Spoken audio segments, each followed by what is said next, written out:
بسم اللہ الرحمن الرحیم۔ میرا نام ڈاکٹر سید عابد حبیب ہے اور میں ماہر امراض قلب ہوں حیات آباد میڈیکل کمپلیکس پشاور میں۔ اس شعبے میں میرا تقریباً 8 سال کا تجربہ ہے۔ آپ کے خاندان میں اگر کسی کو ہارٹ اٹیک ہوا ہے تو کیا آپ کا جو رسک ہے ہارٹ اٹیک کا کیا وہ بھی زیادہ ہے؟ کیا آپ کو بھی چانس ہے کہ آپ کو ہارٹ اٹیک ہو جائے؟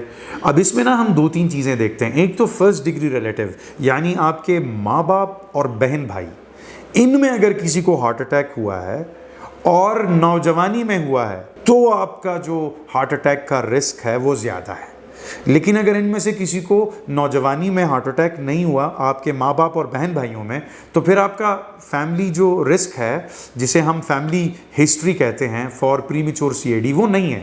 اچھا، اس میں نوجوانی سے کیا مراد ہے؟ دنیا کے سارے ماہرین یہ کہتے ہیں جو ماں باپ بہن بھائی ہیں ان میں کسی مرد کو 55 سال کی عمر سے پہلے ہارٹ اٹیک ہو جائے، یا آپ کی بہن یا ماں میں کسی کو ہارٹ اٹیک 65 سال کی عمر سے پہلے ہو جائے، تو اس کو ہم پری میچور کورونری آرٹری ڈیزیز کہتے ہیں، یعنی وقت سے پہلے ہارٹ اٹیک ہو گیا۔ اب دیکھیں، یہ بھی ایک بات ہے کہ 80-90 سال کی عمر میں تو لوگوں کو ہارٹ اٹیک بھی ہوتے ہیں، فالج بھی ہوتے ہیں، کیونکہ جسم کمزور ہو جاتا ہے۔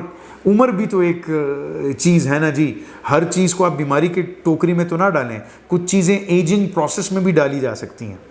تو اگر 80 سال کی عمر میں کسی کو ہارٹ اٹیک ہوا ہے تو وہ سمجھ لیں کہ ایک طبی ہارٹ اٹیک ہے، طبیعی قسم کا ہارٹ اٹیک ہے۔ لیکن اگر کسی کو 55 سال کی عمر سے پہلے کسی مرد کو ہارٹ اٹیک ہوا ہے تو یہ وقت سے پہلے ہوا ہے۔ کسی عورت کو 65 سال کی عمر سے پہلے ہارٹ اٹیک ہو جائے تو یہ وقت سے پہلے ہوا ہے۔ اور اگر آپ کے خاندان میں کسی مرد کو 55، آپ کے خاندان یعنی ماں باپ بہن بھائیوں میں فرسٹ ڈگری ریلیٹیوز میں کسی کو 55 سال کی عمر سے پہلے ہارٹ اٹیک ہوا ہو بھائیوں میں یا باپ میں، اور عورتوں میں 65 سال کی عمر سے پہلے ہارٹ اٹیک ہوا ہو آپ کے فرسٹ ڈگری ریلیٹیوز میں، تو آپ کا جو ہارٹ اٹیک کا اور دل کی بیماری کا رسک ہے وہ عام جو آبادی ہے ان کی نسبت زیادہ ہے۔ تو پھر آپ کو وقت پہ اپنے معالج سے مشورہ بھی کرنا چاہیے، اور آپ کو ایک صحت مند زندگی گزارنی چاہیے، جس کا مطلب یہ ہے کہ آپ روزانہ ورزش کریں۔ اگر آپ سگریٹ پیتے ہیں تو سگریٹ چھوڑ دیں۔ اگر آپ کی توند نکلی ہوئی ہے، وزن آپ کا زیادہ ہے تو وزن کم کریں۔ مرغن غذاؤں سے پرہیز کریں۔ یعنی آپ کا آلریڈی اگر ماں باپ بہن بھائیوں میں کسی کو ہارٹ اٹیک نوجوانی میں ہو چکا ہے تو پھر تو آپ کو زیادہ احتیاط کرنی چاہیے، کیونکہ آپ کو ہارٹ اٹیک کا رسک عام لوگوں کی نسبت کافی زیادہ ہے۔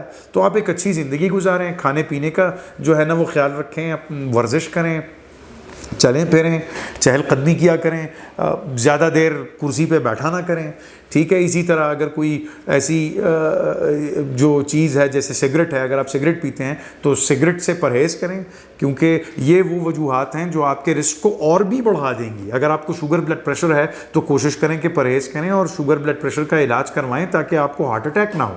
اور اگر آپ کو خاندانی مسئلہ بھی ہے، شوگر بلڈ پریشر بھی ہے، سگریٹ بھی آپ پیتے ہیں، تو آپ سوچیں پھر آپ کا ہارٹ اٹیک کا رسک کتنا زیادہ ہوگا اور آپ کو کتنی نوجوانی میں ہارٹ اٹیک ہو جائے گا۔ تو بہتر یہ ہے کہ آپ اپنی صحت کا خود خیال رکھیں۔